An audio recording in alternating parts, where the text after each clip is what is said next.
तो हम लोग आज भक्तमाल जी का आश्रय लेकर भगवान के एक पति पत्नी थे जो बहुत बड़े भक्त थे। क्या थे? बहुत बड़े भक्त थे और वो भी पंढरपुर के ही थे। वो भी पंढरपुर के ही थे। शायद आप लोगों में से बहुत से लोग उनका नाम जानते होंगे। पति का नाम था राका और पत्नी का नाम था बाका।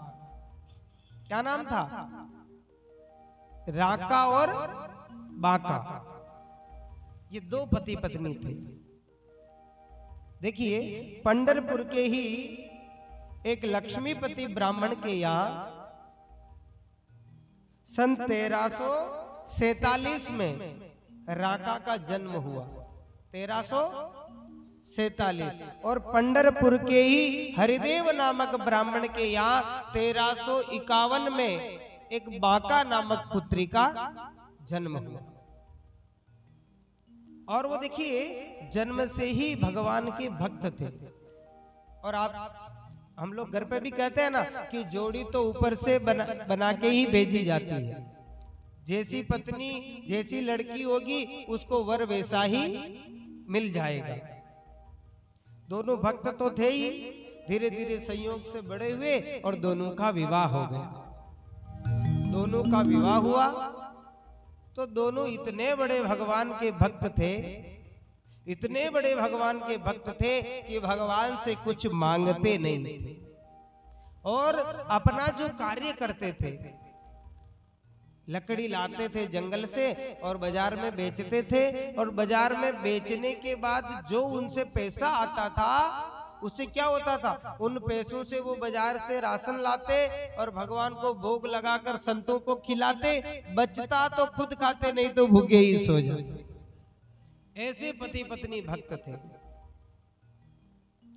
एक दिन क्या हुआ कि दोनों पति पत्नी संतों की सेवा करते थे। तो एक दिन धीरे धीरे क्या हुआ कि जो पहले था वो और कमाते था वो सब कुछ नष्ट समाप्त हो गया।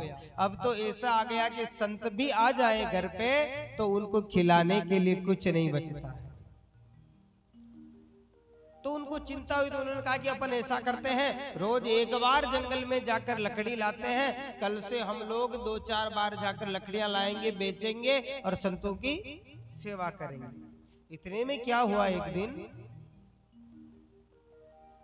कि भगवान की जिनकी वो भक्ति करते थे भगवान श्रीनाथ की, तो एक दिन भगवती माँ रुक्मणी ने कहा कि ये राका और बाका आपके इतने बड़े भक्त हैं, क्या प्रभु आप इनकी कोई सहायता नहीं कर सकते?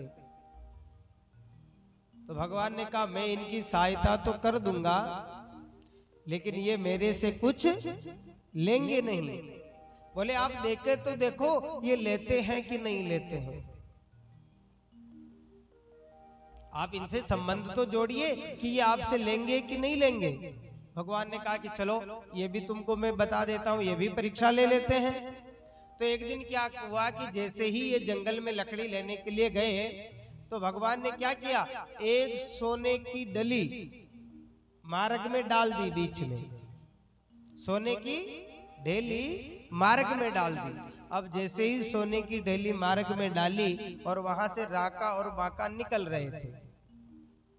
लेकिन देखिए, अपन शहर की बात छोड़ देते हैं। शहर में तो पति पत्नी दोनों साथ साथ में चलते हैं बाजार में, लेकिन गांव में कैसे चलते हैं? अगर खेत से भी पति पत्नी साथ में आ रहे हैं तो आगे पति जाएगा, उसके बहुत दूर फिर पत्नी पीछे पीछे आएगी।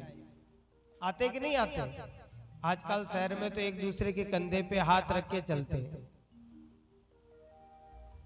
क्यों चलते हैं आपको पता है? कि पता चला कि मैं ज्यादा आगे निकल गया तो वो कहीं इतनी आगे निकल जाएगी कि फिर लौट के ही नहीं आएगी। आज का समय ऐसा है। तो सिटी में आप देखना कि हाथ पकड़ के चलते हैं, और हाथ पकड़ के वो चलते जरूर हैं, फिर भी उनकी गृहस्थी सुखी और शांति से नहीं चल रही है महाराज। वो हाथ पकड़ के शहर में चलते हैं, फिर भी घर गृहस्थी उनकी सही नहीं चल रही है। और पहले के लोग गांव में इतना दूर दूर पति पत्नी समाज के सामने चलते थे, फिर भी घर उनका इतना आनंद से चलता था कि पीढ़ियां बीत जाती थी, महाराज पीढ़ियां बीत जाती थी। और हम लोग तो ऐसे युग में जी रहे हैं कि हम लोग यदि कहीं घूमने भी चले गए तो एक स्त्री का हाथ पकड़ के उसको दर्शन नहीं करा पा रही है, छूट गए वहीं। कहां पे, कहां छूट गए? तुलजा माता के यही नहीं समझ के चल रहे। क्या विडंबना है महाराज। प्रभु बहुत सुंदर गृहस्थ जीवन चल रहा था। आगे आगे राका जा रहा था। राका ने सोचा कि सोने की ढेली, अरे राम राम किसी की गिर गई है, लेकिन अभी घर में थोड़ा धन का अभाव है, पैसा संतों की सेवा के लिए है नहीं, कहीं पीछे मेरी पत्नी आ रही है, उसको ये दिख गया यार कहीं वो इसको उठा लेगी तो गड़बड़ हो जाएगी, भगवान नाराज हो जाएंगे। तो राका ने क्या किया, ऐसे हाथ से मिट्टी उठाई और उस सोने की ढेली को दबाना शुरू कर दिया कि इसमें मिट्टी डाल दो, ये दिखेगी नहीं तो मेरी पत्नी यहाँ से आगे निकल जाएगी। जैसे राका ऐसे हाथ में मुट्ठी भर भर के उस सोने की डली को ढकना चाह रहा, इतने में तो वो बांका आ गई, उसकी पत्नी आके कह रही कि अरे प्राणनाथ ये आप क्या कर रहे हो, मिट्टी से क्यों खेल रहे हो, मिट्टी उठा के क्यों डाल रहे हो। राका ने कहा कि देखो ये सोने की ढेली थी, मैं सोचा कहीं तुम इसमें मोहित न हो जाओ, तुम उस उठा को घर पे न ले आओ, इसलिए मैं इस पे मिट्टी डाल रहा हूँ। तो देखिए बांका ने कितना सुंदर जवाब दिया, अरे प्राणनाथ आप क्या कर रहे हो, आप सोने पर मिट्टी नहीं डाल रहे हो, आप तो स्वयं मिट्टी पर मिट्टी डाल रहे हो। महाराज ये सोना तो इस बांका के लिए तो मिट्टी के समान है, पराया धन तो मेरे लिए मिट्टी के समान है। ये आपकी नजरों में तो सोना है, लेकिन मेरे नजरों में तो अभी भी मिट्टी के समान। उसको दबा दिया, चले गए छोड़कर दोनों पति पत्नी।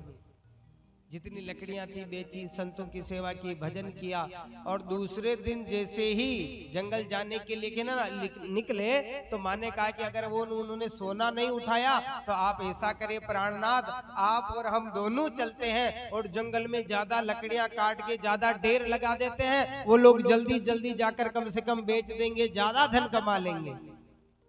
जैसे ही जंगल में गए तो पूरा जंगल भगवान रुक्मिणी और कृष्ण जी ने काट दिया, ढेरी लगा दी छोटी छोटी भारी बांधकर। जैसे ढेरी लगाई, राका बांका ने जैसे ढेरी को देखा तो बांका ने कहा कि प्राणनाथ आज से इस जंगल किसी दूसरे के अधिकार में हो गया है, उसने ये लकड़ियां काट दी है, ये उसके अधिकार की लकड़ियां हैं, आज से हम लोग इस जंगल को भी त्याग देंगे, इस जंगल को भी छोड़ देंगे, दूसरे की काटी हुई लकड़ियां भी नहीं लेंगे। और जैसे ही दोनों वापस आने लगे ना तो सामने भगवान द्वारिकाधीश रुक्मिणी जी को लेके प्रकट हो गए।